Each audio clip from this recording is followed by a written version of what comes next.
Barack Obama hits the trail in two big races, President Trump returns to 60 Minutes, and new details emerge on a horrible string of stabbings in the UK.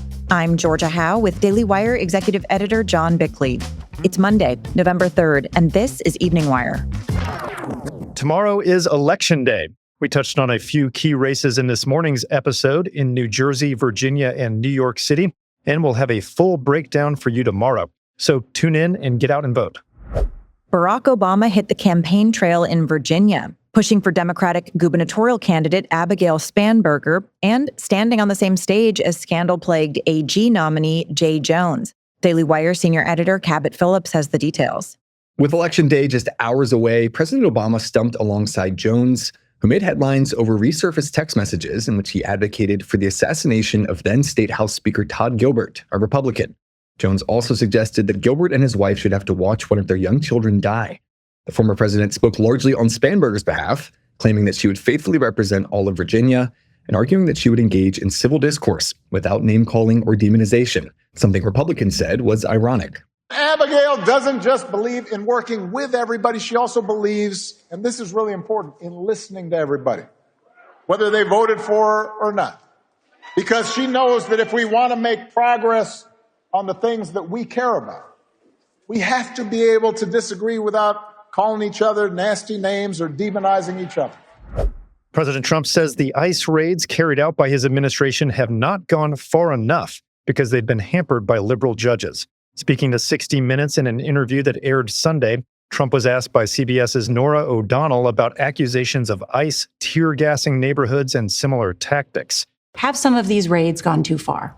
No, I think they haven't gone far enough because we've been held back by the judges, by the liberal judges that were put in by Biden and by Obama. You're okay with those tactics? Yeah, because you have to get the people out. You know, you have to look at the people. Many of them are murderers. Many of them are people that were thrown out of their countries because they were, criminals. During that same interview, Trump had some choice words for Venezuelan President Nicolas Maduro. On Venezuela in particular, are Maduro's days as president numbered? I would say, yeah. I think so, yeah. But asked about reports that he had looked at land targets in Venezuela to strike as part of his efforts to crack down on drug trafficking, the president had this to say. I'm not saying it's true or untrue, but I wouldn't. Why would I we wouldn't do be it? inclined to say that I would do that, but because I don't talk to a reporter about whether or not I'm going to strike. I'm not going to. You're a wonderful reporter. You're very talented, but I'm not going to tell you what I'm going to do with Venezuela if I was going to do it or if I wasn't going to do it. Border Patrol agents arrested a man for allegedly assaulting an agent after a traffic accident in a suburb of Chicago on Friday. Daily Wire immigration reporter Jenny Terr has the story. Agents were attempting a U-turn when their vehicle was struck. According to authorities, the suspect had aggressively tailgated the Border Patrol vehicle before smashing into it and causing the wreck. The accident drew a hostile crowd that yelled obscenities at Border Patrol agents. After the accident, the suspect allegedly assaulted an agent by grabbing his genitals. DHS Assistant Secretary Tricia McLaughlin said in a statement that, quote, the agent delivered several defensive strikes to the agitator to free his genitals from the agitator's vice.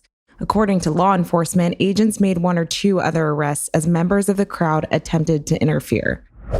A man has been charged in connection with the mass stabbing that occurred aboard a British train on Saturday. Daily Wire reporter Amanda Prestigiacomo has more. 11 people were injured, including 9 who were treated for life-threatening injuries, and 1 person remains in critical condition. The most severely injured individual from the train attack is a train staff member who reportedly ran toward the suspect and attempted to subdue him while other passengers fled. The suspect has been identified as 32-year-old Anthony Williams. He says that he has no current home address. Williams is also suspected in connection with 3 other violent attacks that occurred in the preceding 24-hour period in Peterborough, England. Surveillance video from Friday night shows Williams drinking from what appears to be a flask before he storms into a Peterborough barbershop with a knife. The barbershop reported a second incident with the same individual on Saturday morning. A third incident, possibly linked to Williams as well, is the stabbing of a 14-year-old in downtown Peterborough on Friday evening. The child was hospitalized with minor injuries and no arrests have been made. Authorities say there is no clear motive for the string of violence at this time.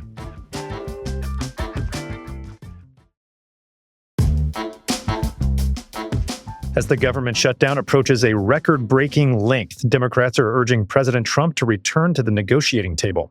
Daily Wire congressional reporter Amber Jo Cooper has the latest. Senator Mark Warner, a Democrat from Virginia, said on Face the Nation that lawmakers have reached an impasse and that ending the shutdown will require the active intervention of the president. With the shutdown now extending into November, attention has turned to food stamps or SNAP benefits, which affect 42 million Americans. The Department of Agriculture announced this morning that it will tap into an emergency reserve fund to cover, quote, 50% of eligible households' current allotments under the SNAP program. The program would cost roughly $9 billion to fund fully for the month. Treasury Secretary Scott Bessent addressed SNAP funding with Jake Tapper on CNN this weekend. The best way for SNAP benefits to get paid is for five Democrats to cross the aisle and reopen the government. Senator John Fetterman, one of the dissenting voices on the Democrat side, urged his party to concede on the shutdown demands in order to get food assistance funded. I feel like the Democrats really need to own the shutdown. I mean, we're shutting it down. I know why they claim, because they want to address the tax credits. I do believe we can achieve these kinds of tax credits, and this is something I support, but it's the wrong tactic. The president has stated that he would only entertain a negotiation on health care once the shutdown is ended. Hamas has returned the remains of 3 additional hostages to Israel as the tenuous ceasefire holds. Forensic experts in Israel will examine the remains.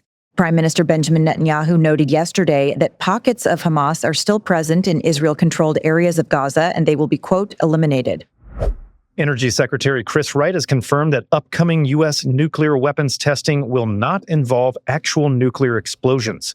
President Trump drew attention last week when he announced plans to resume the tests following reports of recent weapon systems tests in Russia and China. Here's Trump on 60 Minutes explaining his statement. Are you saying that after more than 30 years, the United States is going to start detonating nuclear weapons? I'm saying that we're going to test nuclear weapons like other countries do, yes. But the only country that's testing nuclear weapons is North Korea. Well, China and Russia. No, Russia's testing nuclear weapons. My understanding. And China's testing them too. You just don't know about it. Secretary Wright, whose jurisdiction the testing falls under, says that the upcoming tests will focus on non-explosive components of the weapons to assess their reliability and functionality. He emphasized that the goal is to ensure the integrity of the U.S. nuclear arsenal, much of which has been in storage for decades, without conducting full-scale detonations. The U.S. has not carried out a full nuclear weapons test since 1992. The FBI thwarted a potential Halloween terror attack in Michigan and is now revealing more details. Daily Wire senior editor Joel Needler has the latest. Director Kash Patel mentioned the near attack late last week, which Fox News reports was tied to ISIS. Law enforcement has arrested 2 males and 3 others have been questioned, all of them between the ages of 16 and 20. This alleged plot was apparently uncovered because of online chat rooms. It's unclear how concrete the attack plans were at the time, though the suspects apparently made some cryptic references to Pumpkin Day. Law enforcement officials told CBS News that the potential attack was inspired by a former member of the Michigan Army National Guard.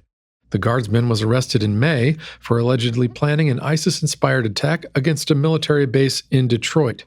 No charges have been filed yet, but FBI agents have reportedly searched several houses in Dearborn, Michigan, and a storage facility in nearby Inkster.